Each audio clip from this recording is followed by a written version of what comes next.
एक Cupid chocolate taste करने की कीमत तुम क्या जानो टाकू बाबू।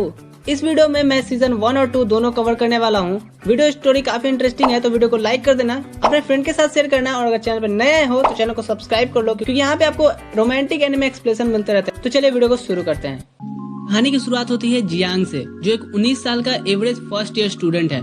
एक दिन उसके पास यूनिवर्सिटी की सबसे खूबसूरत लड़की जिया के सभी क्लास के सामने उसका हाथ पकड़ते हुए कहती है कि मैं तुम्हारे बच्चे की माँ बनने वाली हूँ। ये अभी 3 महीने का है तो तुम्हें कैसा फील हो रहा है? जियांग ये सुन के शौक में था और कहता है मैं तो तुमसे पहले कभी मिला भी नहीं। इधर पूरी क्लास उस पे गुस्सा होते हुए बढ़ती है कि ये लंगूर खा गया अंगूर और पूछता है आप कौन हो हुजूर। जियांग यहाँ इस टाइम समझाने से बेहतर भागना सही समझता है। अब पूरे स्कूल में एक खबर फैल गई थी और प्रिंसिपल भी उसे ढूंढ रहे थे। फिर वो जिया से मिलता है और उसे छत बुलाता है इस बारे में बात करने की क्या नाटक चल रहा है ये। अभी उसे लड़के कैंपस में देख लेते हैं और उसे वापस पकड़ने दौड़ते हैं। भागते हुए उसे कोई गर्ल्स बाथरूम में खींच लेता है। ये होती है एक बॉडी बिल्डर प्रेसिडेंट लड़की टैंग, जो उससे ये खबर दिखाते हुए पूछती है कि ये सब क्या है, तुमने तो मेरा दिल ही तोड़ दिया। जियांग पूछता है कि अब तुम कौन हो बहन। टैंग उसे एक पंच देते हुए कह के जाने लगती है कि मुझे नहीं लगा था कि तुम इतना नीचे गिर जाओगे। जियांग वहाँ से निकलता है ये सोचते हुए कि क्या मुझे कोई श्राप मिला है, मेरे साथ ये हो क्या रहा है। तभी एक लड़की लिन उससे आगे लिपट जाती है और कहती है जियांग चलो हमारे दोनों बच्चे घर पे इंतजार कर रहे हैं।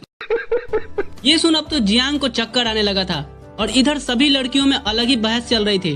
तभी जियांग रूफ टॉप पे जाता है और सभी की तरफ पॉइंट करके कहता है कि मैं सच में नहीं जानता कि मेरे साथ क्या हो रहा है और मैं सही में तुम में से किसी से पहले कभी नहीं मिला और इस बात पे कोई विश्वास नहीं करेगा, इसलिए मैं अपनी जान देने जा रहा हूँ। और वो वहाँ से कूद जाता है। तभी अचानक से समय रुक जाता है और वहाँ पे प्यार की देवी मे प्रकट होती है।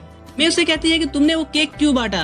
वो बताती है कि तुम्हारे साथ ये सब इसीलिए हो रहा है क्योंकि तुमने कल एक जादुई केक खाई और खिलाई भी, और जिन भी लड़कियों ने वो केक खाया वो तुम्हारे अब साथ अलग अलग इमेजिनरी लाइफ स्पेंड करने लगी हैं। ये सुन के जियांग कहता है तो क्या अब ये सब ठीक नहीं हो सकता। ये बताती है कि हो सकता है अगर तुम सबकी वो इच्छा पूरी कर दो जो उनकी सबसे खास है।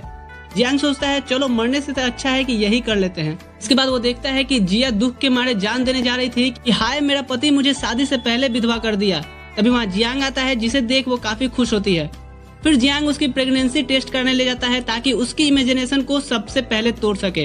हॉस्पिटल में जिया की रिपोर्ट नेगेटिव आती है जिससे जियांग काफी खुश होता है और जिया उससे प्यार से कहती है कि कोई बात नहीं, वो नेक्स्ट टाइम ट्राई करेगी कि रिजल्ट पॉजिटिव आए। क्या बोला तूने? उसके बाद वो उसे अपने घर इनवाइट करती है जो कि एक रिच फैमिली से बिलोंग करती थी। जियांग भी उसके साथ इसलिए जाता है ताकि वो पता लगा सके कि आखिर उसकी डीपेस्ट डिजायर क्या है। लेकिन यहाँ वो देख के हैरान था कि जिया के पास हर वो चीज है जो किसी ने अपने सपने में भी नहीं सोचा होगा। फिर उनके गार्ड्स को पता चलता है उनकी और जिया की बातों का जो स्कूल में हुई थी, जिससे जियांग की यहाँ अच्छी खासी पिटाई हो जाती है। इसके बाद जिया उसे अपने कमरे में ले आती है जहाँ जियांग नोटिस करता है कि उसके फादर यहाँ नहीं रहते हैं और जिया अपने फादर का बेसब्री से कैलेंडर पे डेट मार्क करके इंतजार करती है। तभी यहाँ एक स्टाफ जिया के फादर को आने के लिए कहती है लेकिन वो मना कर देते हैं क्योंकि उन्हें बिजनेस के सिलसिले में काम था। तभी जियांग हाथों से फोन ले लेता है और गुस्से से कहता है सुन बुड्ढे, मैंने तेरी बेटी का गोद भर दिया है तो तेरे में दम है तो मेरे से सामने आके बात कर।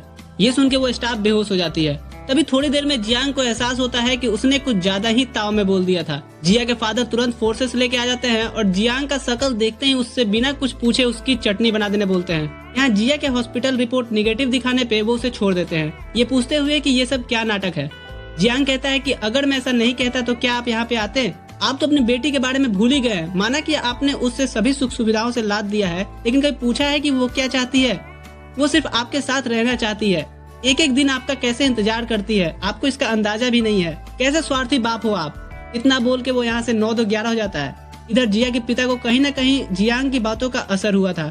इधर जियांग मे से पूछता है तो क्या जिया की डीपेस्ट डिजायर फुलफिल हो गई। इस पर मे कहती है कि हाँ, और उस पर से केक का जादू भी खत्म हो गया। और अगले ही दिन क्लास में जिया फिर से उसके पास आती है और उसे डेट के लिए पूछती है। यहाँ वो उसे हाँ तो कर देता है पर मिये को बुला के पूछता है कि तुमने तो कहा था कि केक का असर खत्म हो गया, तो ये उसका ये अफेक्शन कैसा है मेरी तरफ। इस पर मिये कहती है कि केक का असर भले ही खत्म हो गया हो पर बीते 2 दिन में जो कुछ जियांग ने जिया के लिए किया वो उससे इम्प्रेस हो गई है और ये उसकी ट्रू फीलिंग्स है उसके प्रति। तभी यहाँ जियांग की बचपन की दोस्त ओयांग जूली जो अमेरिका से अभी अभी आई है एक डैशिंग एंट्री मारती है और जियांग को किस करते हुए पूरी क्लास को बताती है कि जियांग सिर्फ मेरा है।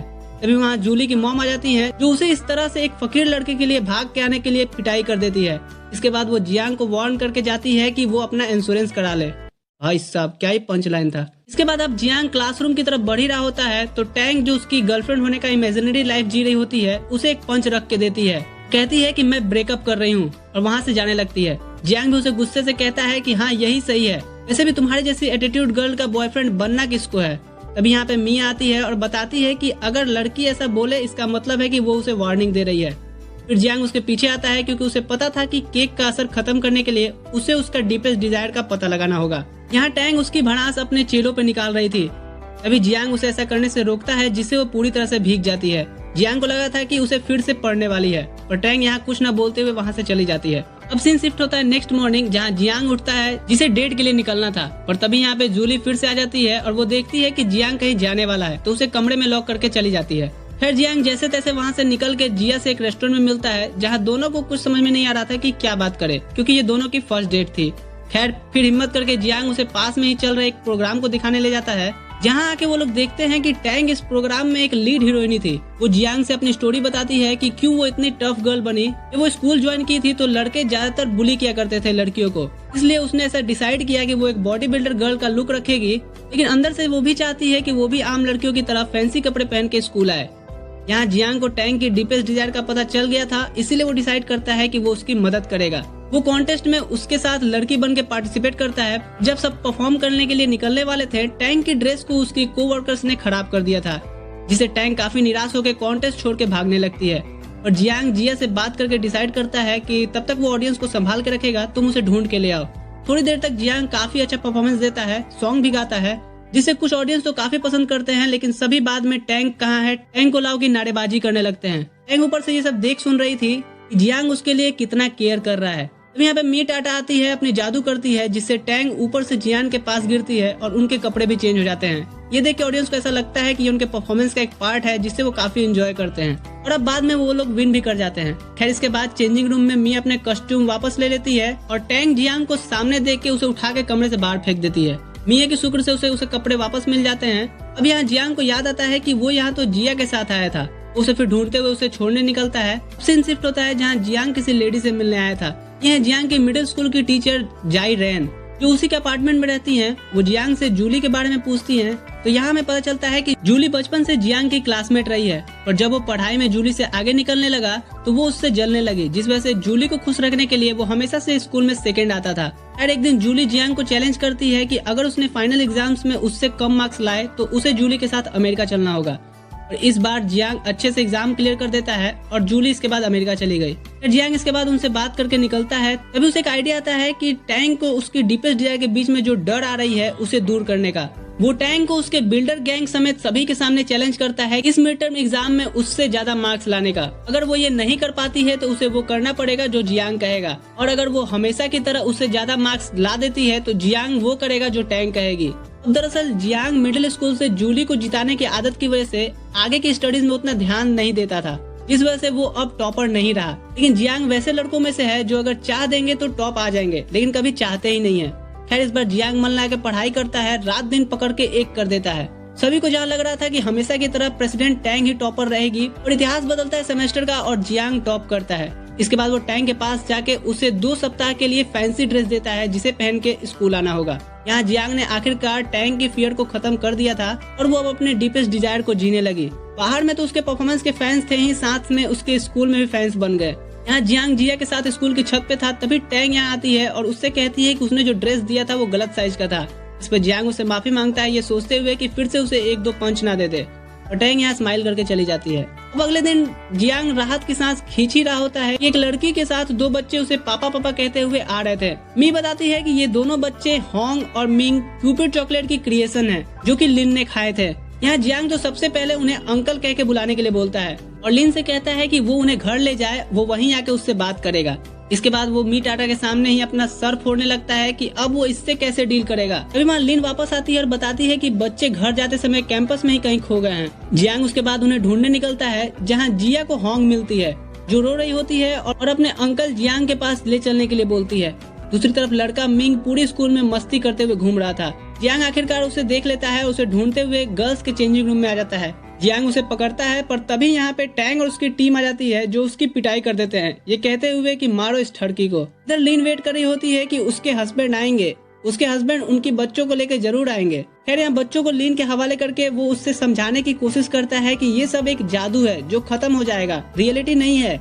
और लीन को कहाँ समझ आने वाला था, वो उसे अपने साथ घर चलने के लिए बोलती है। जियांग भी उसकी डीपेस्ट डिजायर आखिर क्या है ये पता लगाने के लिए उसके साथ उसके घर आ जाता है। और यहाँ उसकी स्वागत उसकी सासू माँ चाकुओं से करती हैं और उसे एक लापरवाह दामाद बुलाती हैं। फिर पूरे दिन जियांग लीन के साथ काम में हाथ बटाता है, बच्चों के साथ टाइम स्पेंड करता है। मतलब साफ शब्दों में कहें तो वो एक मैरिड लाइफ स्पेंड कर रहा होता है और मैरिड हो भी जाता है लीन के फोर्सफुली इनविटेशन पे। और तभी उसे जिया का कॉल आता है जो उसे इस संडे पे एज्यूमेंट पार्क चलने के लिए कहती है। वो उसे हाँ कर देता है। तभी यहाँ लीन भी बच्चों को इसी संडे एज्यूमेंट पार्क ले जाने के लिए कहती है। जियांग को अब समझ में नहीं आ रहा था कि वो क्या करे। जिया के पापा को अगर पता चलेगा तो वो उसका मर्डर करवा देंगे, इसलिए वो जिया को कॉल करता है मना करने के लिए, लेकिन वो उसका दिल नहीं तोड़ना चाहता था। खैर फाइनली जियांग करेज लेके दोनों मैटर्स को एक ही दिन हैंडल करने का प्लान बनाता है। वो दिन आता है और जियांग बच्चों को 10 बजने से पहले सभी चीजें घुमा फिरा देता है और 10 बजते ही भाग के जिया के पास आता है, जिसकी एक्सप्रेशन को देख के जियांग समझ जाता है कि आज ये कन्फेस करने वाली है। और जिया उसकी शॉकिंग फेस को देख के कुछ नहीं कह पाती। और तभी एक फोटोग्राफर आता है, दोनों की एक फोटो लेने की परमिशन मांगता है। यहाँ फोटोग्राफर के पोज की वजह से दोनों में करीबी आ जाती हैं और जिया फाइनली उससे कन्फेस करके उसे किस कर लेती है।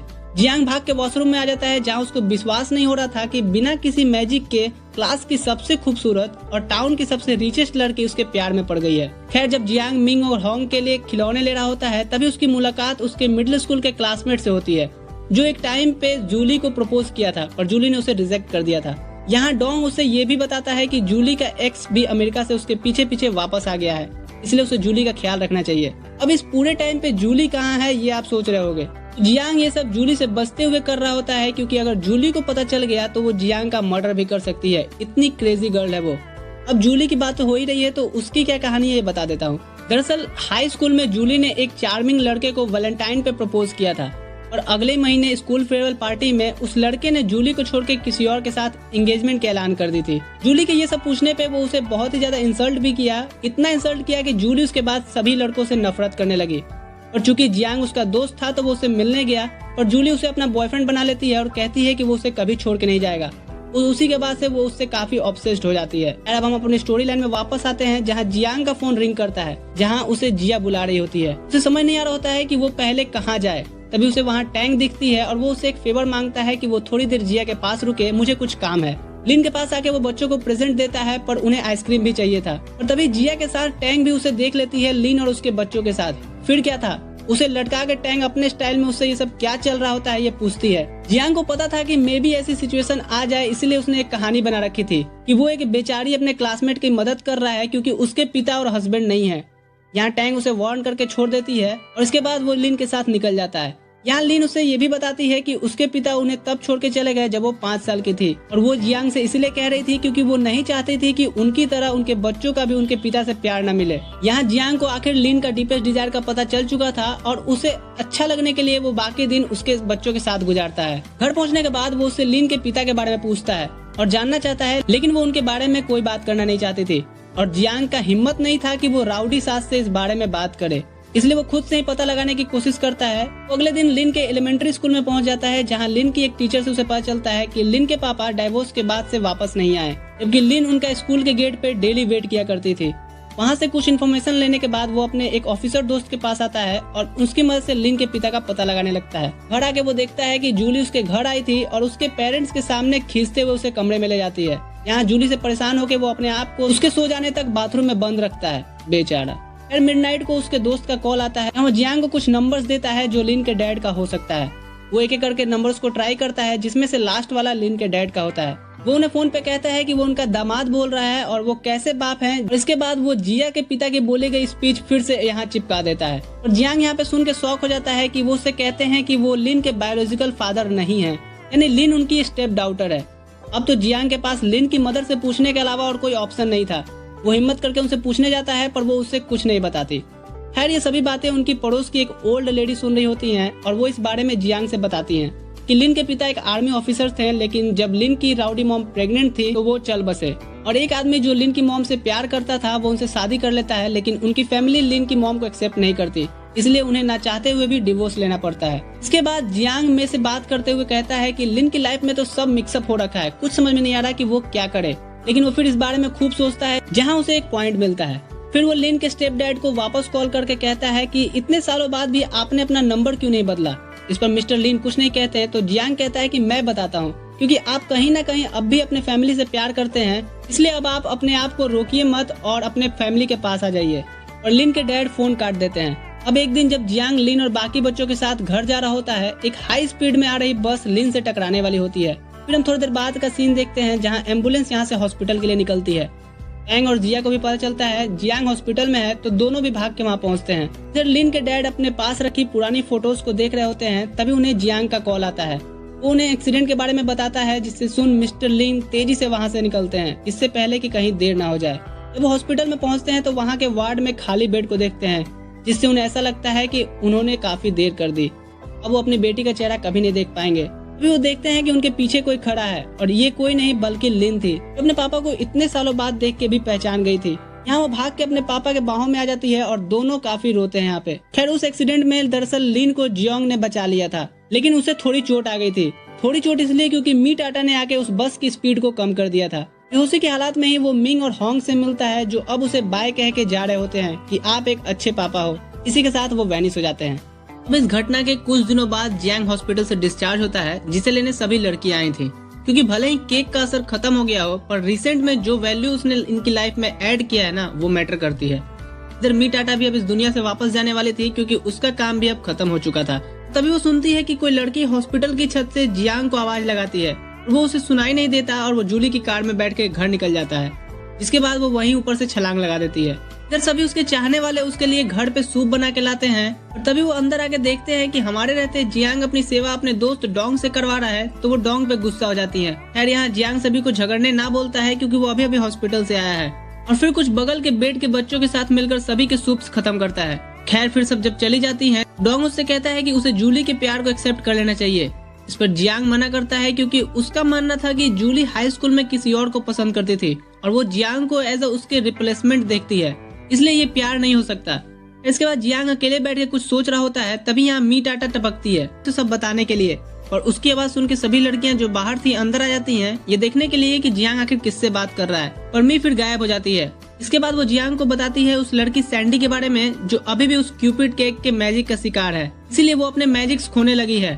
उन्हें टीवी पे वो ओल्ड टेलीकास्ट दिखता है, जिसमें सैंडी जियांग के स्कूल आई थी परफॉर्मेंस के लिए। इसके बाद जियांग यहाँ से किसी और वर्ल्ड में टेलीपोर्ट हो जाता है, जहाँ वो सैंडी से मिलता है, जो अपने इमेजिनरी सपनों की दुनिया में थी। यहाँ अजीब अजीब चीजें, वो सारे क्रिएचर्स थे जो सैंडी ने इमेजिन किए थे। यहाँ वो जियांग के साथ खूब घूमती है, फिर वो उसे एक दूसरे डायमेंशन का रास्ता दिखाते हुए उसे उसके साथ वहाँ जाने के लिए कहती है, क्योंकि उसके हिसाब से वो वर्ल्ड और भी ज्यादा खूबसूरत होगा। पर जियांग यहाँ सैंडी को फिर कभी चलने के लिए बोलता है। इधर हम देखते हैं सैंडी कोमा में थी हॉस्पिटल से कूदने की वजह से। यहाँ सब बताती है कि वो उसकी आत्मा के साथ उस दुनिया में ट्रैवल कर रहा था। यहाँ जियांग मे से उसकी सपने में उस अलग डायमेंशन वाले रास्ते के बारे में पूछता है। यहाँ मे बताती है कि उसे वहाँ मत जाने देना, नहीं तो फिर वो कोमा से कभी भी बाहर नहीं आ पाएगी और मेरी मैजिक भी चली जाएगी। अगर वो अपने डिजायर पूरी किए बगैर मर गई तो। नाइट होती है और जियांग जब बात लेके आ रहा होता है, तो सैंडी की आत्मा उसका वेट कर रही होती है। वो उसे लिखी हुई सॉन्ग की एक कॉपी देके चली जाती है और कहती है कि उससे अब वेट नहीं हो रहा उस फैंटेसी वर्ल्ड में एंटर करने के लिए। अगले दिन जब सैंडी जियांग को लेके एंटर करने वाली होती है, तो जियांग उससे एक सवाल पूछता है कि आखिर ऐसी क्या चीज है जो उसे रियल वर्ल्ड में नहीं आने दे रही। सैंडी जवाब देती है कि मैं एक फेमस सिंगिंग एक्ट्रेस हूँ। रियल वर्ल्ड में अगर पैसा और खुशियाँ हैं, वहीं दूसरी तरफ दुख, पीड़ा और कैद वाली जिंदगी भी है।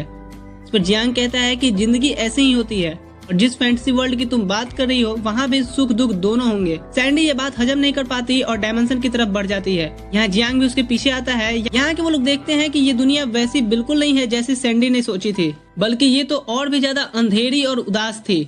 यहाँ जियांग उसे अपनी मेमोरी शेयर करते हुए बताता है कि लाइफ ऐसे ही होती है, सभी चीजें साथ साथ चलती है, लेकिन हमें उनकी पलों में जीना चाहिए। इसके बाद वो उसे लव गॉडेस मी टाटा के बारे में बताता है, और फिर सैंडी मान जाती है उसके साथ रियल वर्ल्ड में आने के लिए। इसके पहले सैंडी अपना ट्रीटमेंट करा के ठीक हो जाए, जियांग उसकी रियल लाइफ में जिस प्रॉब्लम्स की वो बात कर रही थी उसे ठीक करने में लग जाता है।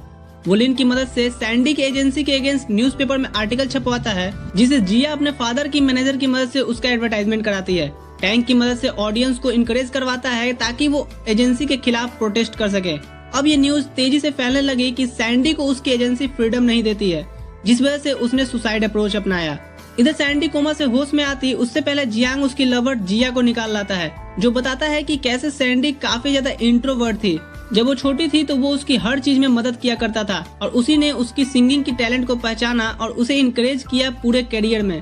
तब सब कुछ बदल गया जब उसने वोंग की एजेंसी ज्वाइन की। वो उसे एक कॉन्ट्रैक्ट करवा लेते हैं जिसके बदले में वो उसे बहुत सारे पेमेंट देते हैं और उस कॉन्ट्रैक्ट के अनुसार सैंडी को एजेंसी के रूल्स में रह के काम करना होगा। सभी सोशल कॉन्टेक्ट्स को छोड़ने होंगे, यहाँ तक कि जिया को भी अब उससे मिलने नहीं दिया जाता था। यहाँ जिया की सभी बातों को रिकॉर्ड करके वो एजेंसी के मालिक वोंग के पास आता है। उससे उस कॉन्ट्रैक्ट को कैंसिल करने के लिए कहता है, पर वोंग मना कर देता है कि कितना भी तुम प्रेशर डाल लो ये नहीं मुमकिन है। तभी जियांग दूसरा रास्ता अपनाता है जिसमें वो वोंग और उनकी किसी लेडी के साथ अफेयर का प्रूफ दिखाता है, जिसके बाद तो वोंग को उसकी बात माननी ही थी। खैर सैंडी को होश आता है और वो उठते हुए जियांग कहाँ है, मुझे जियांग से मिलना है कहने लगती है। पूरी मीडिया में खबर फैल जाती है कि ये जियांग कौन है, जल्दी से सैंडी से आके मिलो। मी टाटा की जादू की मदद से जियांग हॉस्पिटल में एंटर कर जाता है, जहां वो आके सैंडी को प्यार की देवी मी टाटा से मिलाता है, जो उसे लेके वर्ल्ड टूर पे निकल जाती है और उसे क्यूपिड चॉकलेट के बारे में भी बताती है। फिर मी बताती है उसे कि वो समय आ गया है जब उसे उसका अपना सॉन्ग रिलीज करना चाहिए। वापस आके वो पूरी मीडिया के सामने अपने एजेंसी के साथ न्यू रूल्स बनाती है और अपने सॉन्ग का रिलीज डेट भी अनाउंस करती है। साथ ही साथ ये भी बताती है कि इसके बाद वो स्टडीज के लिए अमेरिका निकल जाएगी। वो अपने कॉन्सर्ट्स की टिकट भेज के जियांग और मी को भी इनवाइट करती है।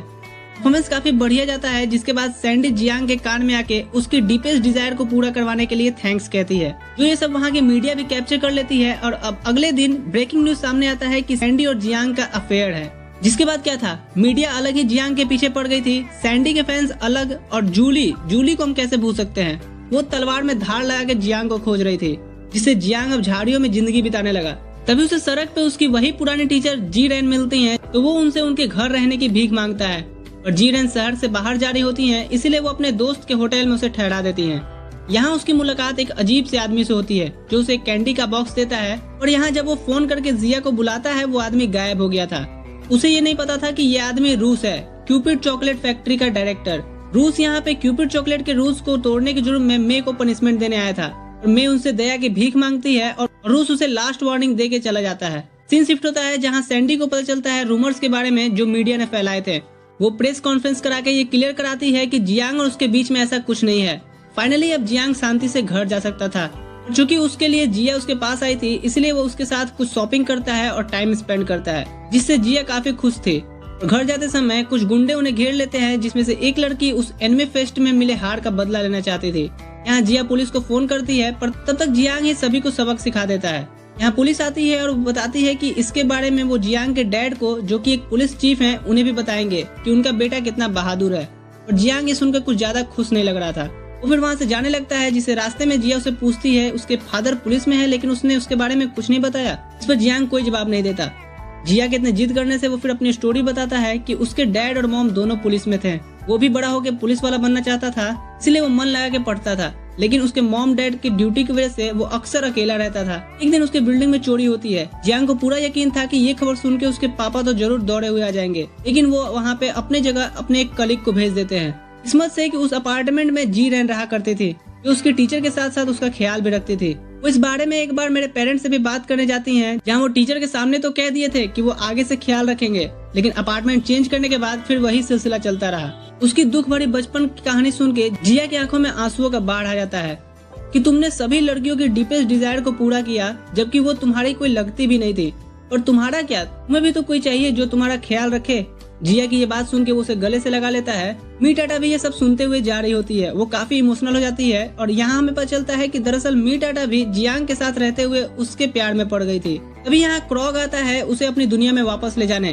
क्रॉग मी का 500 साल पुराना आशिक है, पर मी उसे कभी भाव नहीं देती। अब तो वो अपना दिल किसी इंसान को दे बैठी है। सीन शिफ्ट होता है अगले दिन, जहाँ जिया जियांग को कॉल करके बताती है कि टैंग को उसकी हेल्प चाहिए। दरअसल टैंग अपने एक परफॉर्मेंस के लिए आई थी, पर वो अपना ताज वहीं स्कूल में भूल गई है और अब बारिश काफी ज्यादा तेज हो रही है। वो कैसे जाके ले आए। जियांग उसका ताज लेके आता है, जहाँ मी टाटा उसे गले लगा के रोने लगती है और जब वो कहता है कि वो जिया से प्यार नहीं करता तो वो फिर खुश हो जाती है। जियांग यहाँ से ताज लेके टैंग के पास आता है और पानी लगे होने की वजह से उसे उठा के स्टेज तक भी ले जाता है। इसके बाद टैंग एक धांसू परफॉर्मेंस देती है, जिसे वो कॉन्सर्ट भी जीत जाती है।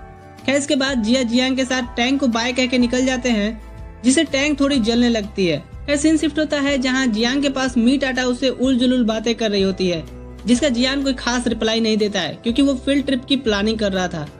इधर टैंग जिया को विश्वास दिला रही होती है कि वो जियांग को उसके ग्रुप में रखेगी और एंड में वो भी उनकी ग्रुप ज्वाइन कर लेती है और साथ ही लिन भी, क्योंकि यार लिन की जान आखिर बचाई थी अपने हीरो ने और उसके फादर से भी तो मिलाया था। वो कैसे जियांग को पाने के कंपटीशन में पीछे हो जाए। खैर कैंपिंग में टैंग नोटिस करती है कि जियांग उसके टाइप का लड़का नहीं है, तो वो जिया की हेल्प करेगी उसके क्लोज रखने में। अब यहाँ जूली को कैंपिंग का खबर मिलता है और वो हेलीकॉप्टर से कटाना लिए जियांग पे जंप करती है। तुम मेरे बगैर पिकनिक कैसे मना रहे हो, और उससे काफी रूड हो रही थी, जो टैंग को अच्छा नहीं लगता और वो उससे भिड़ जाती है। दोनों में फाइट स्टार्ट हो जाती है। तभी गलती से एक तिल्ली टेंट में चली जाती है, जिससे टेंट में आग लग जाता है। जिया झरने से पानी लेने जाती है पर वो उसी में गिर के बहने लगती है। ये देख के टैंग उसे बचाने दौड़ती है और वो उसे पकड़ लेती है और तभी वो भी खींची चली जाती है।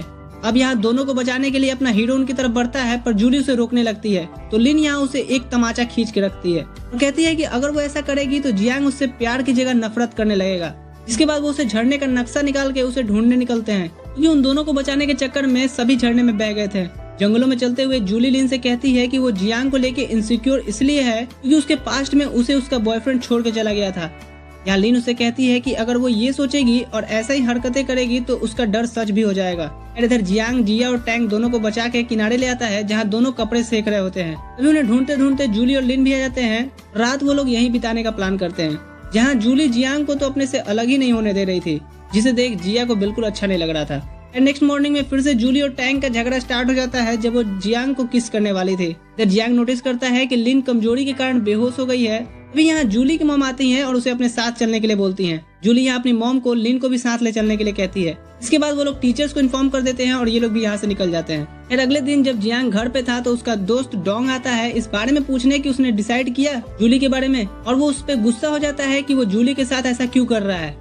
तभी यहाँ जिया आती है और डोंग के जाने के बाद जूली और उसके रिश्ते के बारे में पूछती है। यहाँ जियांग जूली को सारी कहानी बता देता है जो मैंने आपको बता दी है। सीन शिफ्ट होता है। यहाँ जूली एक दिन अकेले मार्केट से घर जा रही होती है। उसके सामने से उसका वही एक्स आ जाता है जो अमेरिका से उसका पीछा कर रहा था। उससे कहता है कि वो अपनी मॉम को बोल के मेरे बिजनेस में हेल्प करे। घर आके जूली अपने आप को कमरे में बंद कर लेती है, अपने एक्स को इतने सालों बाद अपने सामने देख के। यार ये लड़कियां ऐसा क्यों करती हैं अपने एक्स को देख के। खैर उसकी मॉम आके उसे विश्वास दिलाती है, जिसके बाद वो उसे कॉल करके कहती है कि उसे कोई हेल्प नहीं मिलने वाली। ये सुन के यूज कहता है फिर वो जियांग को जान से मार डालेगा। ये सुन के जूली भागती है जियांग से मिलने के लिए, पर ये यूज की प्लानिंग थी और वो उसे किडनैप कर लेता है। ये सब होते हुए मीट आटा देख लेती है और जियांग को सारी बात आके बताती है। इधर यूज जूली से कहता है कि वो उसकी यहाँ न्यूड पिक्चर्स निकाल के उसकी मॉम को भेज के ब्लैकमेल करेगा। इधर मीट आटा जियांग को उसके अड्डे तक तो ले आती है, पर उससे कहती है कि वो पुलिस का वेट करे, अकेले ना जाए। और जियांग उसे फोन की रिकॉर्डिंग ऑन करके देता है ताकि अंदर जो भी हो उसका एटलीस्ट प्रूफ तो रहे, और अंदर चला जाता है। और उसे देख यूज जूली को टॉर्चर करने लगता है और कहता है चुपचाप मार खाने। यहाँ जियांग मजबूर था। जियांग को बुरी तरह से पीटता हुआ देख जूली अपना आपा खो देती है और अपनी बंधी हुई रॉड से ही खुद को बैडली हर्ट कर लेती है। ये देख यूज उससे पूछता है कि आखिर वो जियांग के लिए खुद को हर्ट क्यों कर रही है, तुम्हारा पहला प्यार तो मैं था ना। यहाँ जूली रिवील करती है कि वो मिडिल स्कूल से सिर्फ जियांग को पसंद करती थी और वो उस वैलेंटाइन दिन भी जियांग को ही प्रपोज करने वाली थी। और वो जियांग की दोस्तों की बात सुन के कि वो जूली को बिल्कुल पसंद नहीं करेगा, उसने डिसाइड किया कि वो उसे जेलस करने के लिए क्लास के सबसे चार्मिंग लड़के यानी तुम्हें प्रपोज करूंगी। ये सुन के जियांग जूली को गले लगा लेता है, पर दूसरी तरफ यूज और उसके सभी दोस्त सदमे में थे। तभी यहाँ पुलिस आ जाती है क्योंकि मी ने वो सारी वीडियो भेज दी थी। जाते समय यूज जियांग पे हमला करता है, जिसके बीच में जूली आ जाती है और उससे गहरा चोट आ जाता है। वो ये बोलते हुए बेहोश हो जाती है कि वो ही उसका इकलौता फेवरेट पर्सन है जिसे वो प्यार करती है। सीन शिफ्ट होता है कुछ दिनों बाद, जहाँ जूली को होश आता है और जियांग उससे वादा करता है कि वो उसकी हमेशा हिफाजत करेगा। तभी यहाँ पे उसकी बाकी कॉम्पिटिटर्स के साथ साथ एक लड़की तूजी भी आ जाती है, जो बहुत सालों बाद आई थी, और वो अपने आप को उसकी चचेरी बहन बुलाती है, जिसकी हरकतें भी सभी को अजीब सी लगती हैं। और वो जियांग के साथ ही सोने की जिद कर रही थी, हालांकि वो अब बड़ी हो गई है। सीन शिफ्ट होता है नेक्स्ट मॉर्निंग, जहाँ सैंडी जियांग से मिलने आई थी। यहाँ सैंडी को देख के तूजी काफी खुश थी क्योंकि वो उसकी बड़ी वाली फैन थी। उसके साथ कई सारी फोटोज लेती है। यहाँ जियांग सोचता है कि सैंडी के साथ फिर उसकी कोई फोटो वायरल ना हो जाए, इसलिए वो लड़की का गेटअप रख लेता है। खैर अगले दिन स्कूल में सभी लड़कियाँ जियांग से उसके और तूजी के बारे में पूछती हैं, पर तूजी उससे कुछ न बताने के लिए कहती है। इसके बाद तो अब सभी की क्यूरियोसिटी बढ़ी जा रही थी। यहाँ फिर जिया तूजी से अकेले में उससे पूछने जाती है, जहाँ वो उसे बताती है कि वो जियांग की पहली गर्लफ्रेंड है। और जब जिया जाकर ये सारी बात बाकी लड़कियों को बताती है तो उन्हें विश्वास ही नहीं हो रहा था। वो सभी जियांग को ही परवर्ट बोलने लगते हैं। जिसके बाद वो लोग तूजी के बारे में जियांग के दोस्त डोंग से पूछने आते हैं, जो भी यही बोलता है कि हाँ वो उसकी बचपन की गर्लफ्रेंड है। जब तूजी देखती है कि गलत गलत इल्जाम जियांग पे लगाए जाने लगे हैं, तो वो फिर सभी को सच बताने की बात करती है। वो बताती है कि वो उस रात जियांग से मिली जब उसके अपार्टमेंट में चोरी हुई थी, और वो अपने पापा की जगह किसी और ऑफिसर को पाके जियांग काफी टूट गया था। वो अपने सभी सपने गिव अप करने लगा, यहाँ तक कि वो पढ़ाई भी नहीं करना चाहता था। उसकी उस मुश्किल वक्त में वो उसे इंकरेज करती है पढ़ने के लिए और हर फंक्शन में उसका गर्लफ्रेंड का रोल निभाया करती थी, कि उस समय उसका कोई भी दोस्त नहीं था। और अब जब वो आके देखती है कि उसके पास इतने सारे गर्ल्स फ्रेंड हैं, तो वो बस उन्हें जेलस फील कराना चाहती थी। अब वो जब उसे लगता है कि जियांग ने सही में काफी अच्छे दोस्त बनाए हैं, तो वापस फॉरेन निकल रही है। यहाँ जिया भागते हुए जियांग के पास आती है ये बताने के लिए कि तुझे उसे बिना गुड बाय बोले ही जा रही है। इसके बाद जिया जियांग को लेकर एयरपोर्ट निकलती है। तब तक एरोप्लेन रनवे पार कर रहा था। वो बैरिकेड्स को तोड़ते हुए रनवे पे भागते हैं। यहाँ टैंग, जूली और लिन उनका रास्ता क्लियर करते हैं और मी टाटा की मैजिक की मदद से जिया और तुझे एक दूसरे को गुड बाय कहते हैं। यहाँ अभी के लिए उसकी बचपन की दोस्त जा चुकी थी, पर अभी भी उसके पास बहुत सी केयर करने वाली लड़कियां थी। और ऊपर से मी टाटा कहती है कि उसने अभी तक एक ही क्यूपिड चॉकलेट का तो मजा लिया है। दोस्तों, क्यूपिड चॉकलेट का सीजन 1 और 2 यहाँ पे खत्म होता है। अगर आपको वीडियो अच्छा लगा तो वीडियो को लाइक करना, शेयर करना अपने दोस्तों के साथ, और अगर चैनल पे नया हो चैनल को सब्सक्राइब कर लो, क्योंकि यहाँ पे आपको रोमांटिक एनिमे एक्सप्लेनेशन मिलते रहते हैं। तो चलिए मिलता हूँ आपसे अगले वीडियो में, तब तक के लिए गुड बाय।